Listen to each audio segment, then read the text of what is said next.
Welcome back to the Football Fanatic podcast. This is episode 55. I am your host this week, again, filled in for our regular host, Deck, who has gone to America. He's looking to follow the yellow brick road to success and bring back a bit of calmness so Pep avoids attacking random Liverpoolians on the street. So Howard unfortunately can't be with us, but we have a special guest, John, with us today, a Chelsea fan, who's going to tell us about their hopes for the season ahead since they are second in the league and ready to challenge. And as always, we have the smug and delighted Liverpool fan Dan here in the middle. Howard just couldn't face it today. So let's get straight into it, man. It was a busy week with a double game week, really. So, John, we'll start with yourself. You must be a happy Chelsea man after the turnaround in the game yesterday. Yeah, it turned out to be a good result, but the first 10 minutes were a bit dodgy for my appearance Rumor on the had it, John. podcast. Rumor had it you were willing to pull out of the podcast after 10, 15 minutes and a bit of Yeah, change of heart towards the end. yeah. Well, when the Panenka went in, it was a sealed on event. But they yeah, Chelsea were poor. I thought last season in that crazy game where Spurs were playing the high line, I thought they were actually really good in that game as well against Chelsea. And for some reason, they just implode. They get a goal like yesterday. They got the two goals, but always felt that Chelsea like were creating chances. They mightn't have took them, but they were creating them. Now they were so like they were running the two centre backs ragged for Chelsea. Like so, it could have been easily. They could have gotten another two or three goals at the same time. But I felt once Chelsea got one back, I was like, right, no, we're going to win this. We're definitely And getting a draw. it was an excellent goal by Sancho, who has two goals in two games, finding a bit of form because it kind of looked like he had flipped on the pecking order a bit. He seems to be back in contention. Yeah, well, I don't know what the ins and outs, but there was a few rumors that he was starting to play up and all this, but apparently he was only injured, and when they said he was coming back, he kind of came straight back in. So So he was very good yesterday. He's back to potential. He just maybe it's hard to show it at United. There's too many problems yeah, there. well, we'll get onto that shit show in a while. Don't worry. And come here to me. Are you Cucurella? Man changing his boots. What was that about? Was he blaming the kit man, as Jamie Carragher was alluding to, or was that just bad luck? Well, I don't know what the stories with the boots, but the minute he changed the boots, they didn't get around him. So they obviously, the boots are obviously were a problem. But I was giving out a fair bit about them in the first 10 minutes. But in fairness to Cucurella, he's been very good this season. He's kind of carried his form in from Spain in the summer, and yeah, he's been really good. But yeah, you don't want to you're not going to get away with giving away two goals because of that kind of crack every week. Yeah, and to be fair, they have had made improvements defensively. Dan, what did you think? You were kind of the opinion, and I would probably agree with you. There probably should have been a red card in that game, if not two. Yeah, I thought the Caicedo one was definitely a red. Like Carragher kind of said in commentary, we've seen so many of them kind of tackles that are usually nearly a red now. Regardless of the intensity, when you watch it in full speed, it looks really bad. And actually, when you slow it down, I didn't think that one looked as bad. It kind of looked like its foot wasn't completely. Kind of was still nearly planted in the ground. But when you look at the Spurs player, like his leg was planted, he could have broke his leg. I think. So I definitely think it's the right card. And I thought what was the other one? Yes, Kulusevski. Yeah, Kulusevski. His one was I didn't think much of it at all until like half time, and they showed a couple of other angles of it. I think his is a complete red as well. Like I don't know what he's doing, the way he was leading with his arm, and I don't know if you've seen on social media the cut that the defender ended up on the side of his head as a result of it. So for me, there are two reds. I think really surprised in particular that the first one, Chelsea one, definitely wasn't given as red. And I think I was listening there this morning that I read they were talking about last season with Spurs that game. Romero had a similar enough tackle, and that went to VAR and all that crack. So yeah, I think I think both of them were red. So regardless of Caicedo going, even though he's actually having a really good season as well. I think there's a few Chelsea lads that have just come on leaps and bounds from this season. Their form is very much picked up, and he's one of them as well. But yeah, two Reds, and I know, like talking when you're watching Spurs, so good to watch. Like when they turned up at Old Trafford there a couple of weeks ago, when they turned up at City, like when they're good, they're good. But there's no doubt that they give up so many chances, and he has that whole kind of, I suppose, one style of playing, which he's getting better with now when it's going south. I suppose that he does that game yesterday for me, like Madison. Yeah, so just James Madison, it helped the game as well. I was crying out for him in particular as well. It would have been so open, but he's been playing well for them this season. I suppose maybe they were worried about Chelsea's midfield and they put Basuma, I think, and Sarr in there and didn't decide not to go for Madison. But for me, like he's a Spurs starter every day of the week, regardless of the opposition. I think, and he's proven it in the games that he's played this season that he is that creative spark. I think. And I think that was missing. They brought him on quite late in the day as well, I think, in the actual match itself. But there's no doubt, like Chelsea, we've said it here in the podcast many times this season, like they're a good watch. And even the games earlier in the season where they got off to a slow start, where they weren't getting the results, they were still playing well. You could see straight away that Maresca has a style of play he has that he fancies. And, he's only rotating them, really playing their crew in Europe, but he doesn't really make many changes unless there's a defensive issue like Reece James or something out. Like they're pretty much solid enough. I think most of the team really picks itself, and it's functioned very well. And there's no title race, regardless of goalkeeper, and maybe that back line is it good enough to win a title? I'd say no, but it's one of them kind of funny seasons where we just don't know where things are going to end up. I don't think. Yeah, it's the season is kind of there's surprises coming every week, and so many teams are, I suppose, strengthening, and other teams have dropped off a bit. But John, you have to be looking at them now as real title challengers. You reckon? Maybe not the whole way this year with their first year new manager and so many players, but what is the limit for such a young Chelsea team in your opinion? Yeah, I don't think they're going to win it this year, but I think they're going to run it close. I think I could see Chelsea finishing second to Liverpool.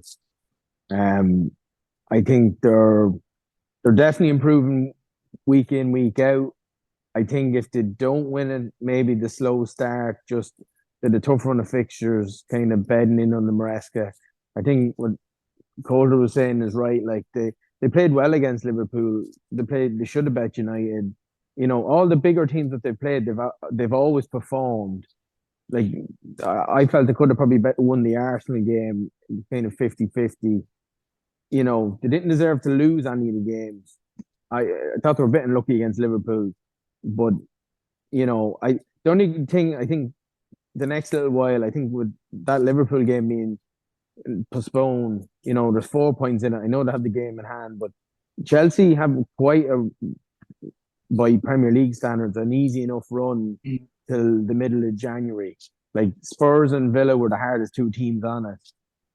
So it's not until they play City at the end of January where they play any of the kind of real top teams again. So they could run up. They could run up a good few points there. They have a squad depth. I think that's their biggest plus to pushing for a title. But yeah, no, I'd be very happy with the progress that they've made on the Maresca. He's a top manager.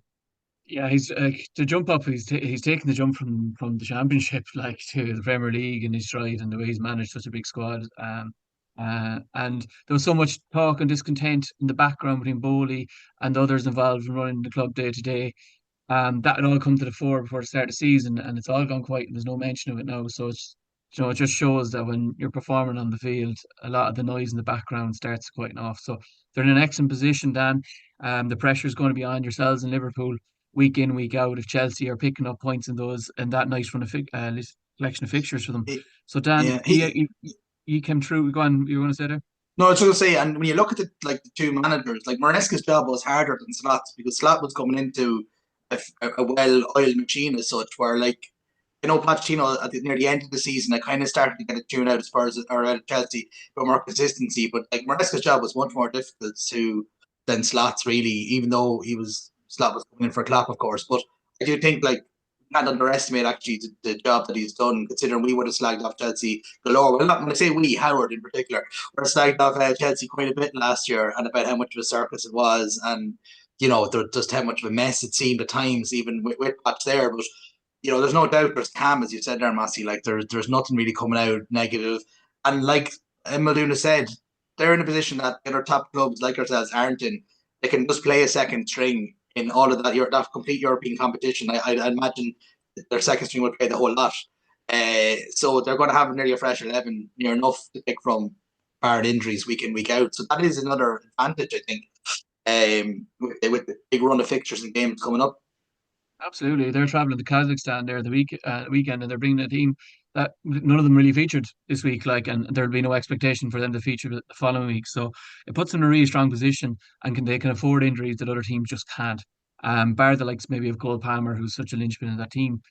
Everyone else has someone that could probably replace them. So it really puts them in a strong position, a lot less pressure maybe than others because the expectation isn't there from previous seasons and it being his first season. So there's a lot going in Chelsea's favour. So we'll see if they're able to maintain it going into the new year. But on the other side, we have to talk about Spurs. Ange Ball started off fantastically. It was the talk of the Premier League. Started kind of falling off mid to end of last season, and it just has been so inconsistent this season.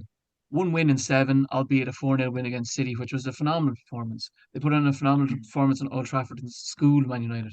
But in that run, they were the only team to lose to Ipswich, who have struggled majorly across the season. They've dropped points consistently.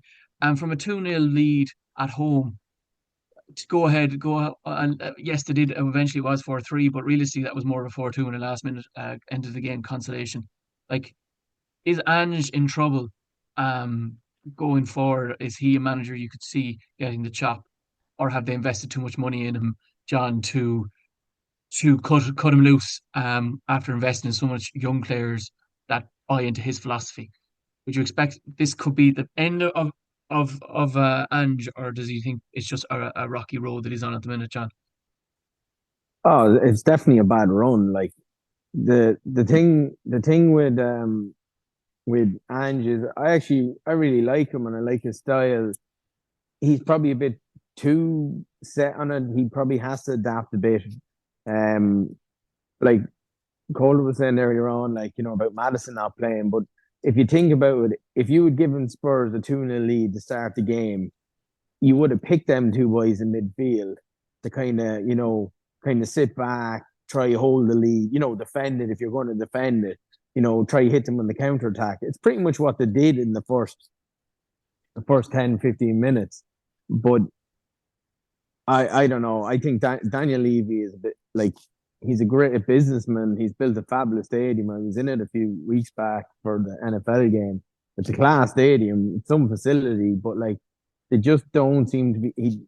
He's a good businessman, but he doesn't translate it into the signing the players. I think they're too cheap when it comes to the players, and they'll never kind of move to that next level with Levy there. I think he's a bigger problem than Ange coach. Like, you're Yeah, not going to you have do to say anything that if you don't spend the wages. Like, he's nearly 20 odd years involved at Spurs, and they've been a maybe club throughout that time.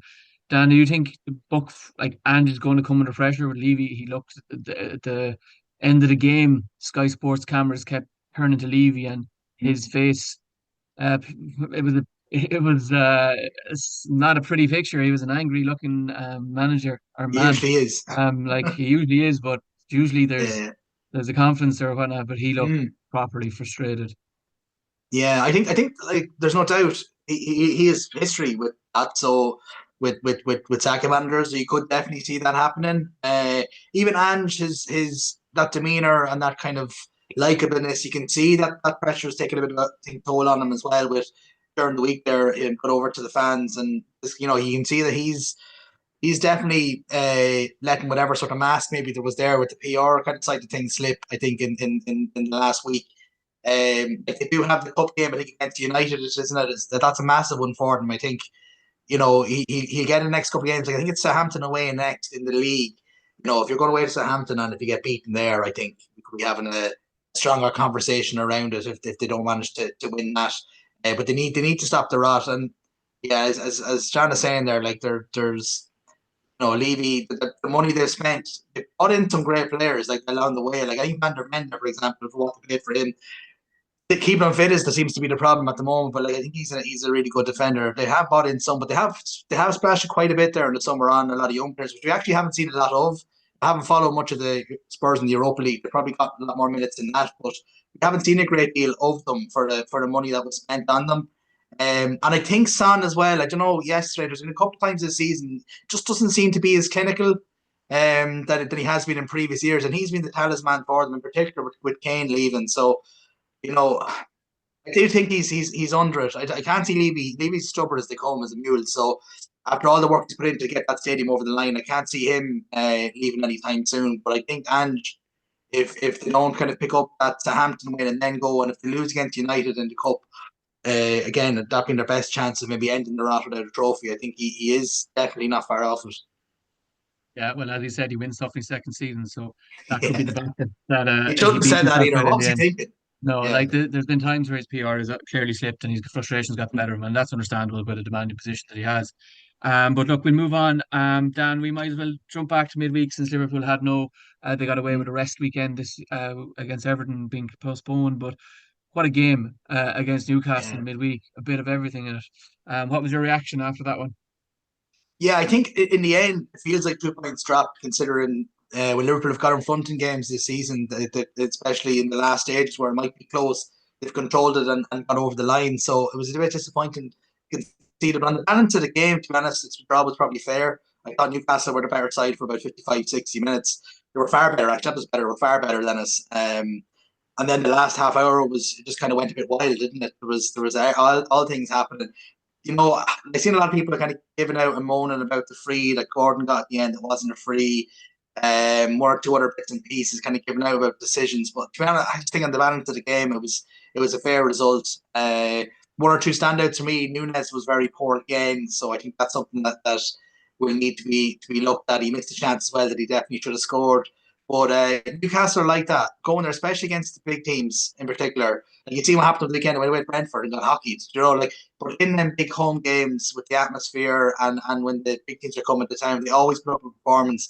Isaac and Gordon in particular were the two standouts again for them. Like they're brilliant players. They get into nearly every side, I'd imagine, in the league, both of them, I think anyway.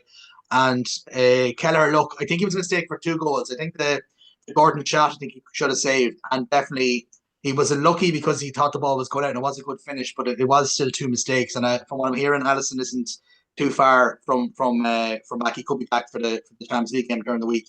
But look, it felt like 2 points dropped, but when you see what happened at the weekend, it doesn't look so bad. No, yeah. With, It softened the blow to see the way the results went this weekend in Liverpool's favour. But I just wanted to bring up yeah. the Kevin Kelleher point. Mm, Like he's been phenomenal consistently. yeah, Like, yeah, excellent. maybe Yeah, a small bit of fault, but Gordon's goal, but like he shouldn't have let the ball go. But 9 times out of 10, probably that ball goes dead and he's wasted time. yeah, yeah. And he made some excellent one-on-one saves in that game that kind of went unnoticed or unmentioned because he made a mistake. And I suppose that is as a keeper. Nunes Yeah. missed a sitter of a chance, but he isn't the headline.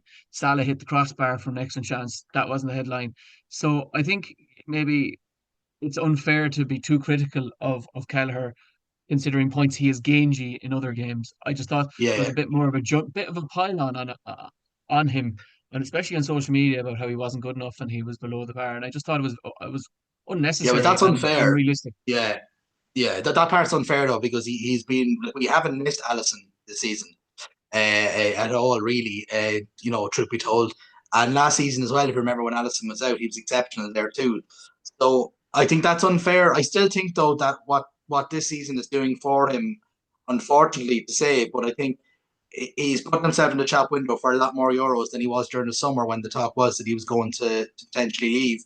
I'd imagine that number has kind of gone up quite a bit, and there's a lot of Premier League clubs, i.e., even Chelsea, there who would do with him. I think in nets. So I still think that the plan will be that he'll move on in the summer. They've signed a new goalkeeper who's going to come in as the understudy to Alisson. Alisson has 2 years left in his contract with an option of a third. I think that's what's going to happen, even though it's probably unlucky for Queeveen if that is the case of what happens, because he has been brilliant. Look, yeah, he made 2 mistakes and he did, as you rightly said there, Mossy. He made some great saves in that game, but even in other games this season, like Liverpool are top of the league and have a decent lead, but it wouldn't be without Queeveen Kelleher, because there's been games there Yeah. where we haven't played well and he's made title stuff. So it's very unfair to just pile on. Like, if I was going to pile on here, I'd be piling on Kwanzaa at right back and Gomez at centre backs, because they had a fucking shocker Yeah. in midweek, But again, they were coming into the side. Kwanzaa's not a right back. I don't know if you've seen the game, but it's when you're going from Trent at right back or Bradley, and then you're walking at Kwanzaa. It's such a step down in quality in that position in particular. He's not a right back. You know what I mean? No. He's definitely not. He's absolutely not. And I was actually going to bring up the Kelleher link to Chelsea. I was talking to a Hmm. friend of mine, an avid Chelsea fan, and saying that he would 100% be delighted to take him at Chelsea, because they reckon he'd be a good fit for playing out of the back. Sanchez is an issue for yourselves, John. Would you be happy with Kelleher, or you reckon one of the other seven keepers you signed would be a better option? Well, I think yesterday Sanchez played about 5 balls out to Spurs players from about 40 yards out. And I don't know why they didn't shoot, because he was never anywhere near the fucking goal. They could have easily had another 2 or 3 goals just from that alone. Yeah, Sanchez is poor. He's definitely the weakest link. I don't think the centre backs are. I actually don't mind. I think Caldwell and Fofana are quite good, but I think if one of them are out or that partnership is broke up, they're not as strong. But yeah, I'm actually a bit surprised because they signed the lad from Valencia, Jorgensen, Yeah. and he's looked quite good in the. Now I know it's in the Europa, whatever league it is. Conference Uh, League, yeah. yeah, You obviously don't watch it, John, do you? I know I've watched it. I just I've had it on the background while I've been doing other stuff. Um, the keepers don't tend to do much for Chelsea in them games. Um, he's looked good, like, and he played the other night against Southampton. I'd like to see him get a run again, and see what he's like. I don't know. It's hard to know is he any good or not, but he can't be much worse than Sanchez. And if Kelleher came available, I think Chelsea would. And I'm guessing he wants to stay in the Premier League. I think he'd definitely be a viable option for Chelsea. Yeah. Yeah, an interesting one to keep an eye on as we move into kind of January. Speculation starts to come up, and pre-contracts, etc. But look, we'll keep going and we'll have a look at Arsenal. A disappointing weekend. If only Howard here was here to lament poor decisions left, right, and centre. But God, they're the new Stoke, aren't they, Dan? I had the misfortune of watching the United game where we were on pretty much a decent for the first 60 minutes. We kind of managed them pretty well. They managed to get Odegaard a bit of space and start creating in the Wednesday game, but like it was just corner after corner. Like that was their only way they were going to score against us, and like it's an unbelievable weapon to a mock by calling them Stoke, but it's such a dangerous tool that they have, isn't it, Dan? Yeah, it is. I was interested if Howard was here to ask him, and I suppose the question even get put back to both of you is: can you win a league title when you are relying a lot on set pieces? Can you actually win a title that way?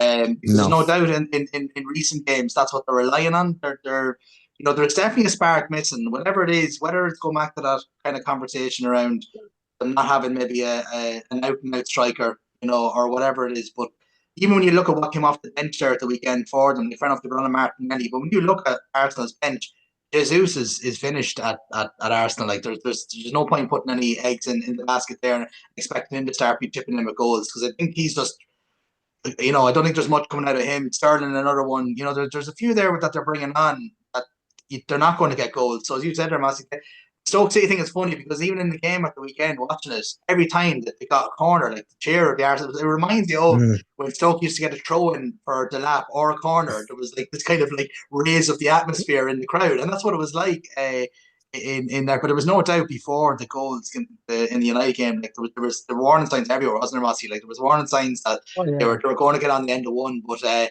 it's You a can see powerful like weapon. you can see like it was the same. Like United are trialing new systems between zonal and like half zonal, where some have man marking and stuff like so. Like they just cut that asunder, but like the delivery was on the Yeah, it money is. repeatedly by Rice or by Saka, and they just like they were missing Gabriel against United and at the weekend, and they were still attacking it. phenomenally well. Blockers, runners, like Yeah, it's some coordinated effort, but it it does seem is. like they're blunt tool to get themselves a goal at the minute. Is they're just not able to get over the line in normal play, I suppose.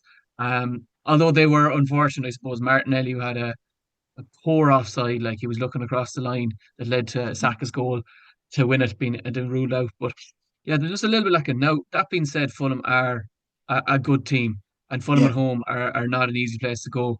And bar one or two freak results like losing to Wolves, Fulham have been everyone has struggled really against them.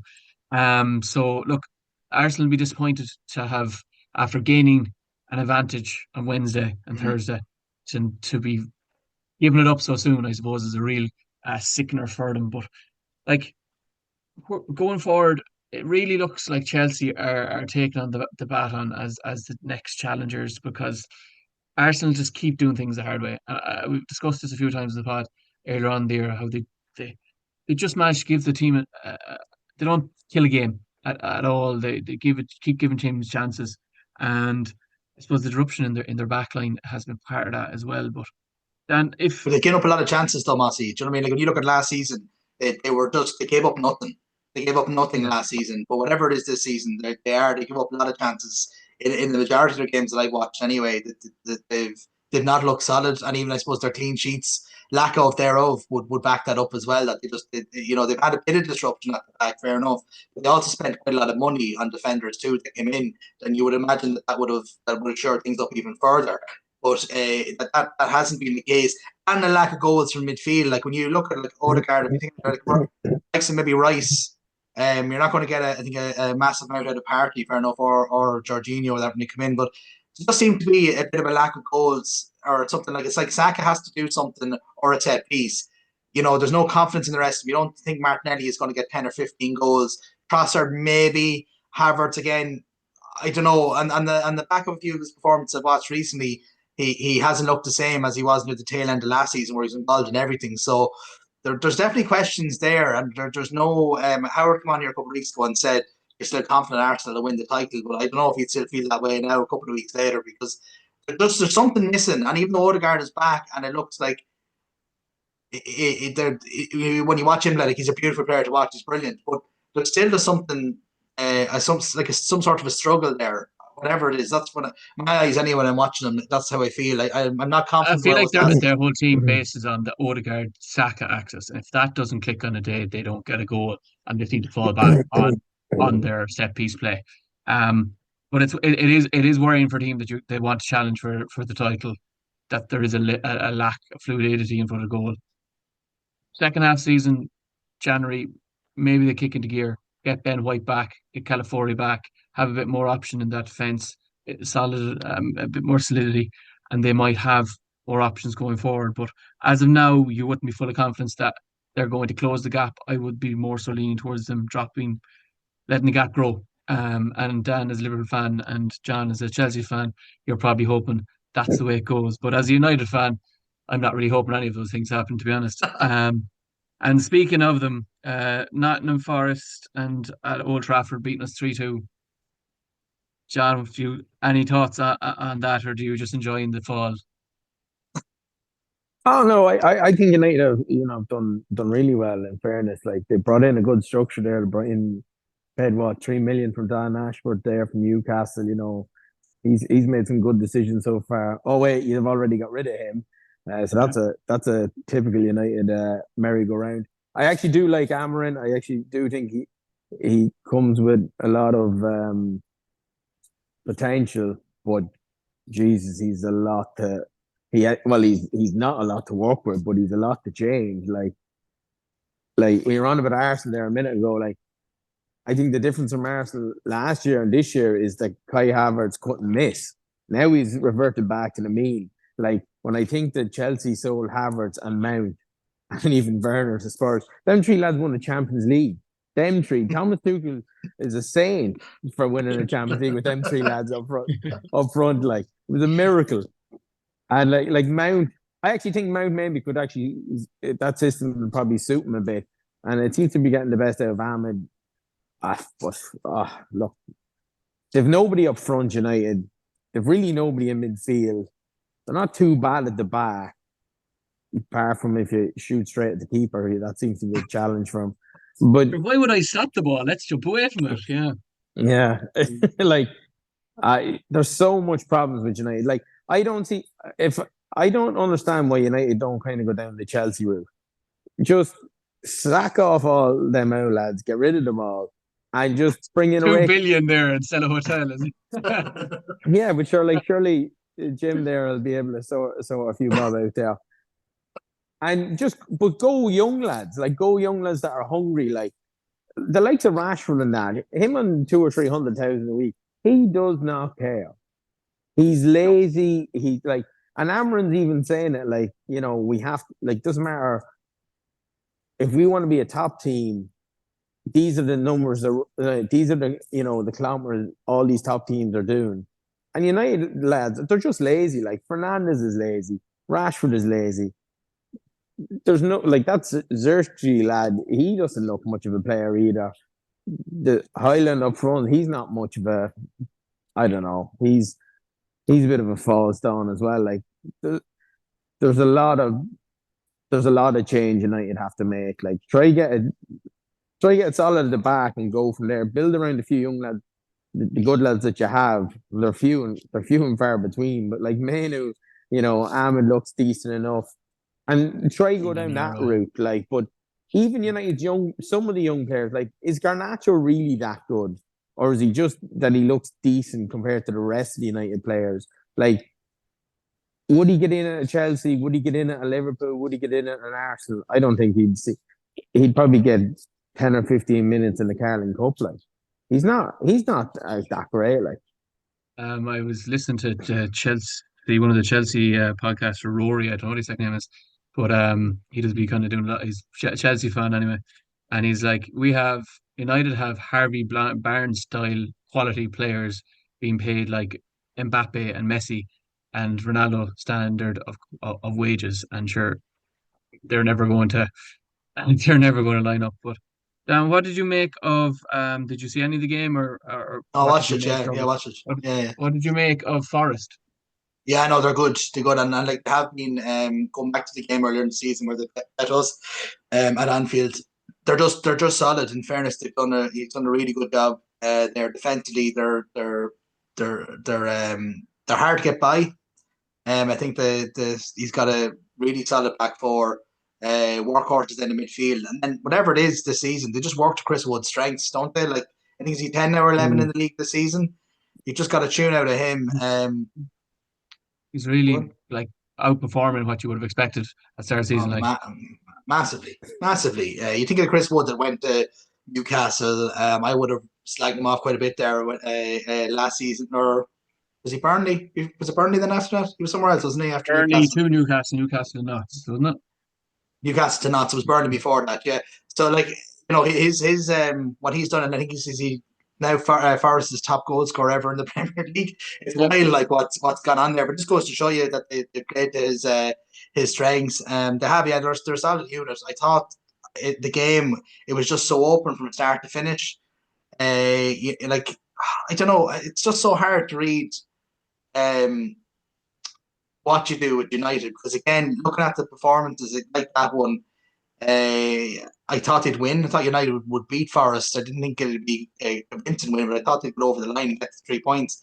But they were just so average. Is the only way to describe it. Considering again, you still have a new manager in there, that kind of bounce effect. Look what Van Nistelrooy is kind of getting out of the Leicester players. But it just seemed kind of flat. Like they're looking for that same thing under Ten Hag. It was look for a moment of magic to get a goal. That's what it was like watching them. So once they went behind in that game, though, the second time round, God, they couldn't string two passes together. Everything was just complete shambles. They couldn't get anything going. I think at one stage they had four attackers up front, but they couldn't get any sort of service. And I think Diallo, he's looked good. And I thought at the start of the season when he played, he's looked good, and he's the one that's kind of reaped the benefits this season of getting more game time. I'd agree. Garnacho definitely hasn't improved on last season. I do like him. I thought he was good. In that, is he more of a kind of patchy player? He's either good or he's really bad, where he can't even, he's been too greedy, too selfish, trying to pick on too many players. At times he looks great, and at times he has been quite poor. And again, the middle of the field. Like, I don't know about you, Mas, but struggling to know what Ugarte is good at.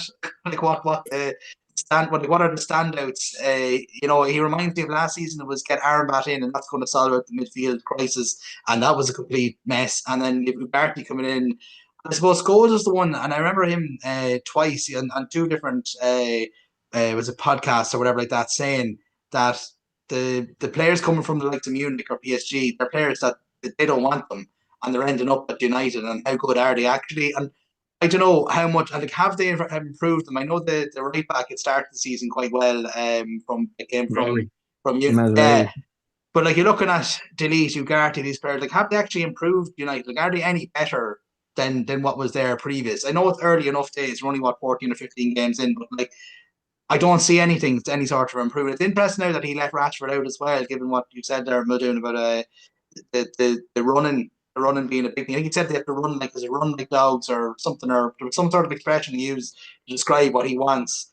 And it basically likes to look at Casemiro and Ericsson. You can imagine if that is his philosophy, they're going to be at the door, I think, aren't they? They're not going to be able, they're not able to run. They're physically not able to do the running that he's looking for. So there's a good few of them that are probably already surplus requirements, given what he's saying anyway. There, but yeah, I just thought it was from start to finish. It was edgy. The fans were edgy, and then the goalkeeper. I have said it many times here now as well. As much as he's actually made a lot of good saves this season, he's that knack of he has a mistake in him. He's fucking wild. Even his antics at the end of the game. If you're a Man United fan, I'm surprised if there wasn't a television or two smashed around the country, given what he was at there, which was it 2 minutes to go. So there's a lot of problems. They're still There there. is. I don't think I'd be You know, as full of doom and gloom as that. And I do think Agartha has made a positive addition to that. Maybe he wasn't his best game of the weekend, but they didn't press well as a team. And he's trying to lead that press, and he's shouting to players to push, and he's pushing. And then if they don't go with him, he's shooting out, and it's lost all shape because that's what Amran wants. He wants that aggressive push. And it was Mainu and him's first time playing together properly, and you could see that they were asking, like, Maynard was like, where am I supposed to be? Like, and there was that lack of communication, that lack of understanding in the system. Rashford, the fact that I think he dropped him for the Arsenal game, and again, says a lot about what he's thinking is going on there, I think. Like, Arsenal should have been a big game, and all Rashford did come in, he did come on and flicked up the ball, try and clear it and give away a corner that led to the second goal. Like, as in, you need some level of game intelligence, even if you're having a bad run of form, etc. So, look, there's things there that are going against him. But from a boardroom director's point of view, you're looking at Ashford. They spent 5 months looking to bring him in. He was on gardening leave, Newcastle, spending 2-3 million as a compensation fee for Newcastle. Um, to 5 months later turn around and mutually, which seems quite a questionable term to use, to agree to terminate his contract. Like, I've heard statements saying it's bold, and if he's not right, it's the right decision. But United spent 25 million on compensation packages between Eric Ten Hag, his staff, Ashford, etc., and bringing in Amran at a time where they're raising ticket prices and no longer giving concessions to OAPs or children. It's now £66 for a child to go to the stadium, or over 65 or students. There's no concessions regarded. It seems like a PR nightmare, and very much the statement of someone who compared Rick Radcliffe himself compared the ticket prices to Fulham. Like, why are you comparing Man United to Fulham in any regard? And Fulham being one of the most wealthy areas in London, it just the decision to keep Ten Hag, get rid of Ten Hag, there's just an awful lot of poor decisions for a group that are on their third club. You would imagine you would have figured out some of these issues and how to manage media before, but I suppose it's constantly feeling like you're being let down by management, as well as the players at the minute, and it's hard to see them getting much higher in the table. They're performing like a mid table team, and when we predicted the start of the year, I said seventh or eighth, and at this stage, that's probably looking optimistic. So before I get too depressed, I'm going to move I on. thought I thought I thought they'd have a chance. I think I said Champions League or maybe fifth. Yeah, I'm surprised because still think they do have some good players there, but like it's evident when you watch them that you're Yeah, talking about Ugarte and the press, but like it's evident when you watch them that they can't control the game, they can't run. Like part of there's that, less. John, is where you're playing Bruno. Like, Bruno Bruno's dead Yeah. deep against Arsenal, and Bruno can't he's there to try and get the creative pass now, but like he can't play that position. He doesn't have the discipline to play that position. He needs Mm. freedom if you want to get out of him. And again, he's a moments man because he could give the ball away 7 times, and then the eighth time is a perfect pass that leads to a goal. So He like, was also But hooked off though. He was hooked off with 20 minutes to go though. You know what I mean? yeah, In that I'm game as well delighted. as we. Like he seems Yeah. to be a band that you can't take off. And like, look, he probably was the one that could have created a goal for us when you needed it. He got us back in the game, but like you need him. You can't just rely on Bruno all the time. He's 30, age comes in the wrong side of 30 now. Like so, they need to kind of come up with another initiative rather than Bruno creating a moment of magic. but Um, isn't that more attitude though? Like if Bruno was at City, you think he'd be running? He 100% would be running. yeah. If like, there's no excuse for that. Like he is a very good player and he creates a lot. But like if you're on about Ugarte, like the problem United have is some of them do the press and some of them just don't bother. And that's you're so easy to play around and everybody looks bad. But like until they get 11 lads on the pitch that are willing to put in a bit of a shift, like even look, I know it's early days with Sancho at Chelsea, but like he knows if he doesn't do it, he's going to be out of the team. There's another lad there good enough to replace him. He's no other option. But at Yeah, that's a United, fair point. it just seems to be an attitude. Attitude is the biggest problem to Garnacho is a have.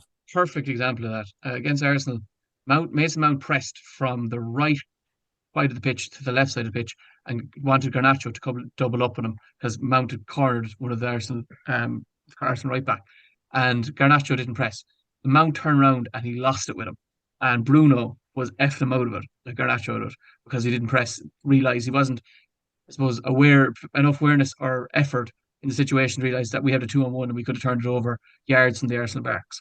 And that just kind of summarizes the inconsistency and maybe even lack of understanding of what's been asked in the minute. But if you want to be a top player, you work hard. And City and Arsenal, Liverpool players, they all work hard.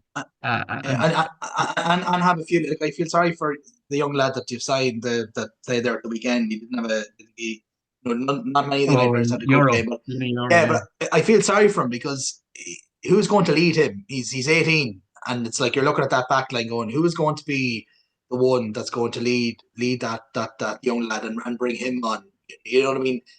That's the other side. It's been brought up time and time again. Is around the kind of the leaders, the people in the senior players in the group as well, lead the likes of the young lads on. As Muldoon's talking about, like the young lads, but in any big club, when the young lads are coming through, you need to have the more experienced players there to kind of to bring them on and to make sure that. I suppose again, if the older players have the right attitude, it filters down to the younger players, and that's the other side of it. But the only Now, thing, the last thing I'd say on this is that they definitely Amarin he can do nothing about the two mistakes like Martinez and Onana. Like they're can do nothing about that, really.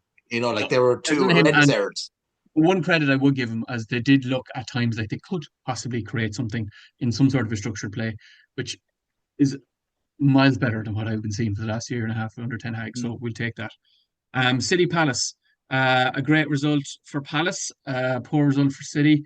Um, John, like as a Chelsea fan, are you relishing seeing this underperforming City team, like myself and Dan are, because it's the only thing giving me a bit of hope at the minute? Or are you kind of just shocked and surprised by the decline in just one season? If that question for me there, lads, It is, it John. went Yeah, out it there. is.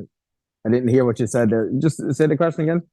Just are you surprised, I suppose, by the decline in the season, and are you relishing it or shocked by it? This with City. Yeah, I think City are getting a bit old. Like I think I always thought Rodri was probably the most important player. I think Haaland's brilliant. Don't get me wrong, but Pep has done the false nine before. You can kind of walk around it, but they've had nobody to fill in for Rodri at any point in time. Never were able to rest him throughout the last couple of years. And I like if you look at like he's such a gifted footballer, Rodri, but like he just pull down lads, he just break things up. Like he'll pick up the yellow card. He doesn't care. Like how many times do you watch City and he'll do anything to make sure you don't get by him. Yeah. legally or illegally. He'll make sure he stops you. Like they've nobody doing that, and I think it's exposing. They've a lot of good ball playing players in the back line, but are they really that good of defenders? Kyle Walker, he's prone to falling asleep at the best of times, and now he's kind of lost the art of pace. I think he's more of a liability now than anything. They just look a bit slow. They look sluggish. They look slow. Like I know the Brian came in the other night and obviously played well, but like him, Silva, like Walker, like them boys have a lot of miles in the legs at this stage. Like, and I think some of the younger players that brought in haven't really pushed on. Doku has looked good in flashes. The lad they signed from Wolves, Nunes, I don't even why they bothered signing him. So yeah, I think they're there's probably like there's going to be a lot of money have to be spent, but I don't know if they have the money to spend. That's the thing. They tend to have sold well the last couple of years, so they probably are probably in an all Mm. right financial way in terms of PFA. But Dan, what did you Just, make of Crystal just Palace? I one know thing there, Southeast best lads. go. Can I tip on there now? I'm just gonna Yeah, gonna have to go. no worries, John. Thanks for joining us, and we'll have you again when Chelsea are champions. All right. Yeah, no problem at all. Penciled in there. Mhm. So then there were two. Dan, we're just going into City and Crystal Palace. Break it down for us. What did you think of the game and City performance overall?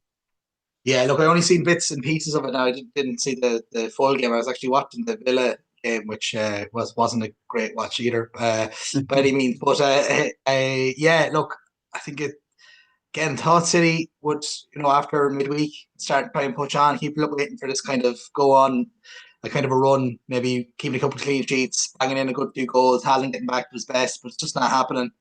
They can't seem to be able to switch it back on. Well, Don mentioned the legs, and I did mention, and we've talked about it several times, the midfield, ongoing midfield situation, defensively at the back, making mistakes. And then if, again, I know Rico Lewis scored a good goal in the game, but they're not getting many goals from the wide areas. Surprised Doku actually didn't start, considering he was a bit of a menace, I think, during the week.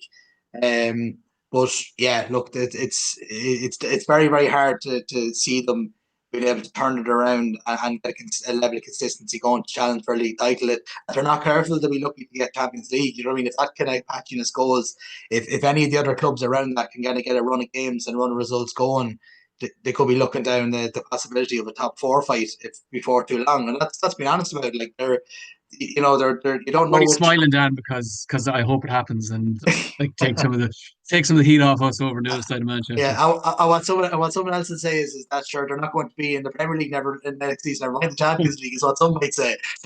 You're But channeling your inner Howard there.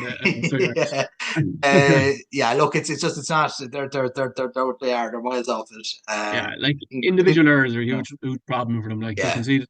I was just looking, saw one of the stats I thought was interesting that they've conceded more goals from 11 goals from individual errors this season, which is more than the last three out of the four complete seasons. So we're not even at wow, that, just around the halfway point, like, and they already have the same amount leading to goals. Like, so yeah, look, when you're creating situations like that, you're fighting an uphill battle week in, week out.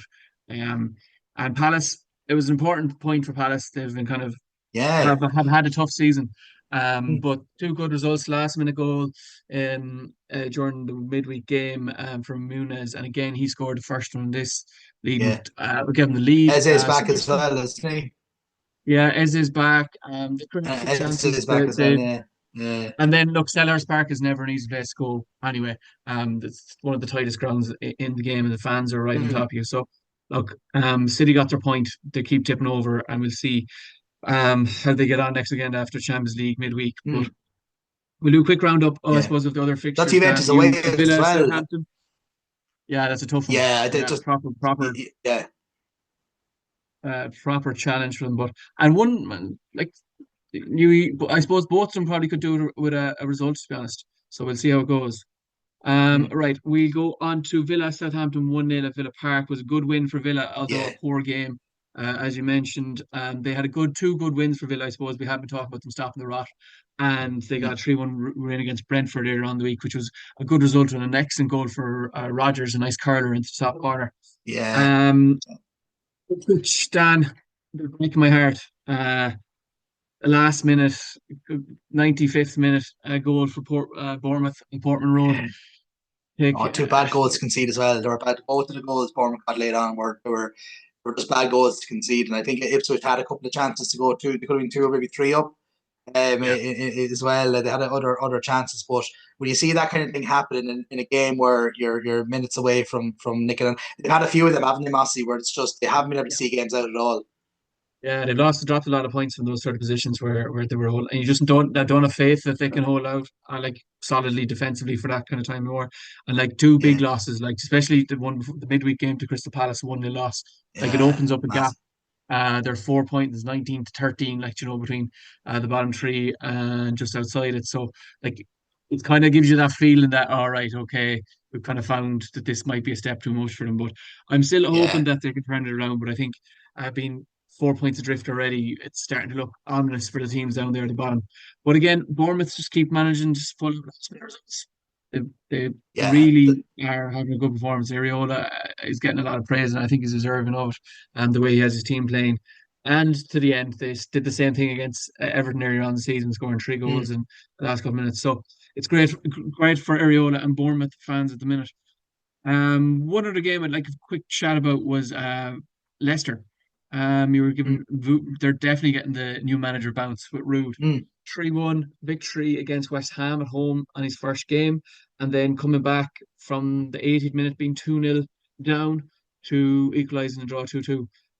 It's an excellent start for him in Leicester, isn't it? Excellent start, and again, Vardy, I think getting creating chances for him. You know what I mean? I think is it three goals and two assists in the last two games. Yeah, He's a big player. Of course, he's not going to be able to play every single game or 90 minutes for every game. But if they have any chance to stay up, he's just vitally important because even though he may have lost a yard of pace, he's been around the block. He knows the score. He knows if he can create chances from, he'll take them. So it's a great start, I think, for Van Nistelrooy, and it was needed given where they are in the table. So, and Brighton again, just that kind of one way of playing, kind of like the Ange kind of thing. I think Brighton are like that, even though they're excellent. Don't get me wrong, and I think they have a great chance of getting European football again back to Brighton. Even just with that style of play, a young manager there has done excellent, more than anyone I would have thought either. He would have come in and done as well as he can. But I think there is that element of approach of being on the front foot, attack, high line, and then getting caught as well, which they have in a couple of games as well, giving up leads. But yeah, I wouldn't be worried though at all about Brighton. They're still a solid side. It'll be difficult for anyone, but I do. I'd like to see Leicester do well and Root do well. Do you know that? I don't know. I think the Vardy thing has got me. I'm there thinking of reminiscent of the season that they went and won the league, and it might be. I don't know what his contract situation is. This is last year, maybe. I don't know. Maybe with them, it'd be you nice would if they stayed expect up. around 37 that Yeah. it will be up for negotiation every So year. Like, I do but hope to stay up. like you just need even to get a few more wins would put them in the next position and take some of the pressure off that was building.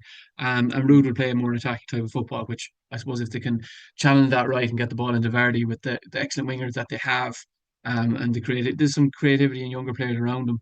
They Yeah. probably will have an excellent chance. But it was a disappointing week for Brighton losing to Fulham 3-1 and then going having 2-0 between 2-0 up going into the 80th minute. Away from home, you expect to be able to hang on, and they'll be disappointed to have dropped points in that game. And that kind of comes up with our weekend review with just one game that's going ahead this evening, which is kind of the battle of who gets sacked first.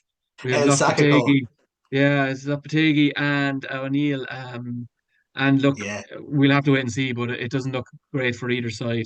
I was listening to Kevin Nolan, who's great friends with Gary O'Neill, and obviously he's West Ham, talking about how it was, that Gary O'Neill was one of the best managers around, and if he had been given the Man United job and had said he needed time like Aaron had, that he wouldn't be given it. And I couldn't but like ignore his ridiculous statement to be like, what do you want about Mm. Kevin Nolan? There's a reason you're not a manager. If you think that's the level of manager we're looking for at United. But it was I suppose we'll wrap up. I suppose our Super Six, Dan, and then we might it's Yeah, international or it's a Champions League week this week, isn't it? yeah. So we'll run through our predictions and then we'll have our few minutes for fantasy football. So Yeah. our RB Leipzig and Villa, Atalanta and Real Madrid, Dan, you're going to give me two predictions there for those two teams. Yeah, I think Leipzig haven't got a point, have they? I don't think they have. I think they might get their first one. Yeah, I actually think they'll win. Just have a feeling with Villa, the amount of minutes in the legs, they weren't good. I said I watched the game, and Southampton, in fairness, for large periods of that game, were played well and were creating chances, but just Southampton's Achilles heel. They look good, play well, and then get nothing for it. So I'm going to go for Leipzig to get their first points of the season. I'll go 2-1. Yeah, I think Villa could struggle.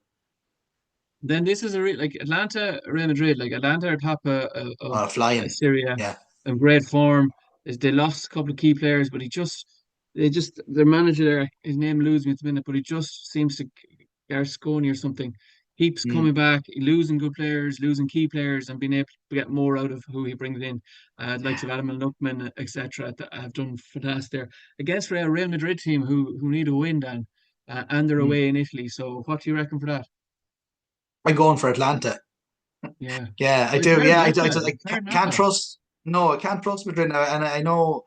I think if Vincenus is back, I think there's one or two that are after come big players that are back for them, Yeah, they're and back. Yeah. they got a win at the weekend, I think as well, and close the gap on Barca. But I can't trust them. Mbappe's been too inconsistent. They've had too many inconsistent performances in the Champions League to trust them. And Atlanta just at home seem to be very solid. They're a difficult outfit to go there and win. So I'm going to go.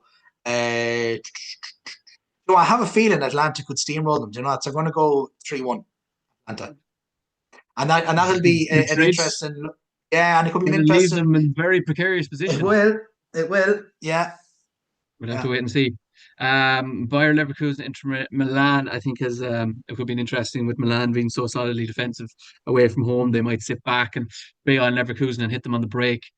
So I'd naturally lean towards Inter there, maybe 2-1. Juve City is a big game, and it's in Italy. But Juve have been struggling under the new system at Thiago Motta. They're only down fifth in the league, about 5-6 points off the top, so they're still in it, but not exactly where they would have expected after all the investment this summer. And against the City, who are so inconsistent at the minute, I wouldn't be surprised if it was a 1-1 draw, to be honest. Um, Arsenal Monaco, Arsenal at home, Dan. What would you expect for them? Yeah, I think they'll win that comfortably enough. I'll go. Let me see what they've. I'll go 3-0. 3-0 3-0. Arsenal. And your Yeah, last one, they then, banged like five by Sporting, didn't they? They whacked yeah, five by Sporting. Yeah. 5-1, 5-1 against Sporting, yeah. So Monaco, the French teams have been done surprisingly well this year Yeah, in yeah. the league setup. The likes of Brest and Lille have performed, I suppose, done a lot better than would have been predicted. Borussia Dortmund and Barcelona, with Borussia Dortmund at home, Dan. Who would you go for there? Yeah, it'd be a nice game. I'd go for Dortmund maybe 2-1. Yeah, I think Dortmund might that one could be another draw though. But I go Dortmund maybe they'll sneak it. But that'll be a good game to watch actually. That'll be actually a very nice game to watch. Barcelona They'll seem be to be my playing well a lot picks as more this well. season Yeah, as I well. think Yeah. Barcelona would be my Tuesday night or my Wednesday night, and Atalanta might be my Tuesday. So they'll be my evening sorted for myself. So fantasy football, Dan. You had like Mm. myself, things didn't go well this week with no Liverpool players. No, Liverpool, and it's amazing. I got free messages, would you believe it or not, Massey, from people who were delighted with my failings. So I'm sitting rent free in a few people's heads because I was getting messages this morning. God, I was mad. I just clicked on my Instagram and suddenly it was people messaging me that I haven't talked in a long time, but they're ahead of me now and they decided that they'd let me know. No, I had a very, That's very when you're bad on the week. top, Dan. You know these are the things that happen. Like That's so. it. This is what happens. Yeah. And I have the messages saved now because, in case things they go back to the way that they were. a couple of weeks ago. But yeah, no, I had a bad week. I was struggling for a captaincy option outside of Salah. I don't know what your captaincy or who you went for in the end, but I was struggling because I don't own Palmer.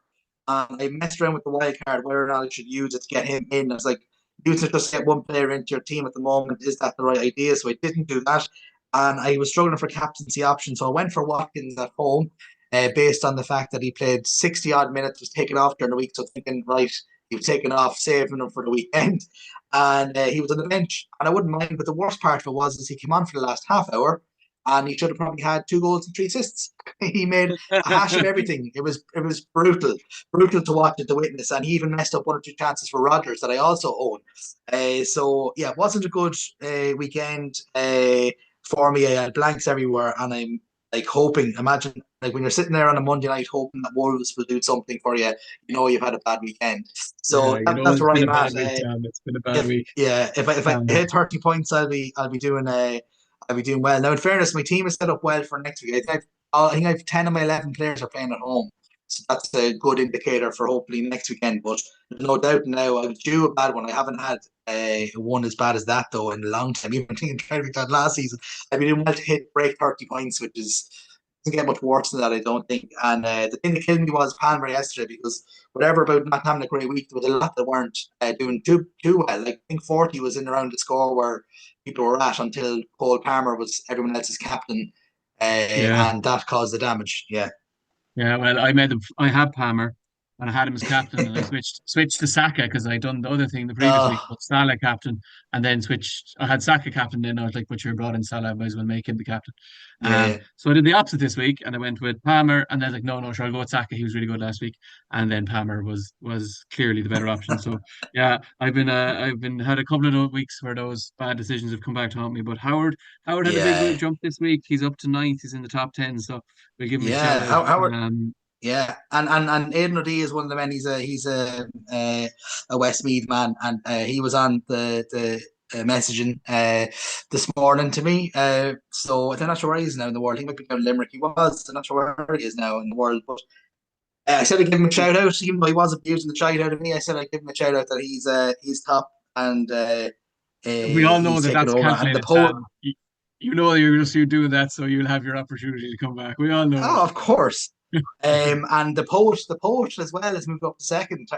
he's back. John Yeah, B. he's O'Riordan, hanging on in he's there. back. He's hanging on Yeah. there. Yeah, Yeah, a hanging few on in big there in weeks are second. actually. It says the man at 53rd, but yeah, Yeah. But if you look at that table, and we'll post it tomorrow. The reason why that'll look very different is that an awful lot of people there, their vice captain is Palmer, so it actually hasn't transferred from Salah to Palmer yet. So even the likes of players there, the likes of Aidan O'D, who's leading it now, and a few others, I think they'll get a boost of an extra 18 when that points happens. for Palmer when that switches. So there'll be a bit of movement there in the table, and then obviously whatever happens tonight, if the mighty Wolves and Gary O'Neill can get a tune out of Kuna and your man Nori So, for me. Yeah, we'll see. But anyway, that is the crack. Yeah, you're tinkering there at the moment, but there's no settled squad. Is there? You're not settled no, with no your settled squad. with your I start. I team at When you're present. tinkering all the time, you know it's not going well. You kind of need to get yourself set, get yourself good to go, and then have maybe Mm. one change here and there. But I just haven't found the combo at the minute, so I've been paying the price with transfers. But look, we'll keep it Uh, going, and have hopefully you have you used your I'll triple be able to get a captain? bit more respectful. Did you I use your did triple on captain? Haaland, yeah, against Southampton. Yeah, Right, against Southampton, because he scored a goal. the one positive out of the week, yeah, the one positive out of the weekend for anybody who hasn't used the triple captain is it's looking like Liverpool's double game week where they'll have to play Everton but also play Wolves. So for anyone there who's thinking of using their triple captain, it looks like that could be the double game week it's going to fall on, which will mean triple captain for Salah, which Triple will Canada, mean Salah, yeah. hopefully would mean a few points back off that as well. But it was often stressful when the game is if your team, I have my team and everything sorted, and then you're there like half nine squawking around going, what do we do here? Do you take Salah? We did it in our WhatsApp even like, do we take him out? Do you leave him in? What do you do here? I don't have a bench. I want to have 11 players playing. There was a bit of panic, but sure, that's all the trials and tribulations of fantasy football. That is management, and that is what it That is. is it. Listen, that's kind of everything for here. Unless you have any other business, we wish Mikel Antonio a quick recovery after his accident. Yeah, yeah. Doesn't sound great with surgery and a broken leg or definitely sort of Mm. lower body limb fracture. So hopefully he gets speed recovery and we can get him back up front for West Ham in no time. Mm. Um, Yeah, if I I'm just say that Liverpool have offered, there's today it was in that they've offered 3 contracts now. What I've been reading the last couple of weeks, and again, it's only reading, was that the Van Dijk one was already done, just hadn't been announced. And I don't know if you've seen Salah's thing that he had a kind of a post up there with a bit of smoke, looked like white smoke, of a little thing that he's been offered. I have a fairly strong feeling that both of them are done, and they're probably trying to see whether or not if they can tie Trent down, they might do a little like the we remember when Salah signed his last contract, there was a little promo video that went out around it. I can just imagine this lovely little Christmas tree with a lovely little Liverpool fan, a Liverpool fan called Dan, sitting there under the tree, opening up his presents, and there is 3 contracts signed and sealed. So that's my any other business this week, is what I'm was hoping is the case. It sounds positive anyway, a lot more positive than in the last week or two from a Liverpool perspective. Well, I'm going to finish on the image of tiny Tim Dan opening his present and 3 little pieces of paper and three signatures. And join us back next week on the Football Fanatic podcast, where we will Yeah. explore more of the contract talk and all of the week's action. Thanks for joining. Follow us on social media, Instagram, Spotify, YouTube, and we will be back next week. Cheers, folks.